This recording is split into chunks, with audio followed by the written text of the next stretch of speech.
Titipan Abah.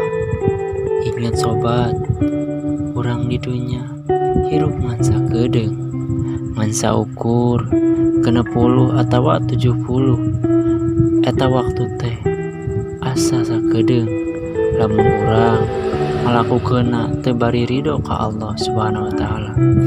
Loba jalma nu di dunya tujuanna ngansa ngumpulkeun harta, padahal harta moal nulungan mun urang geus maot, moal maturan urang mun geus dina jero kubur.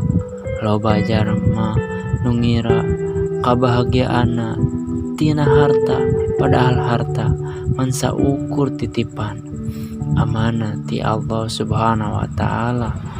Eta harta teh mangrupa cobaan balahi lamun urang teu bisa mawana nu bakal nyangsarakeun dina waktu patanggung-jawaban. Ingat sobat, kabahagiaan, kasuksesan, jeung kajembaran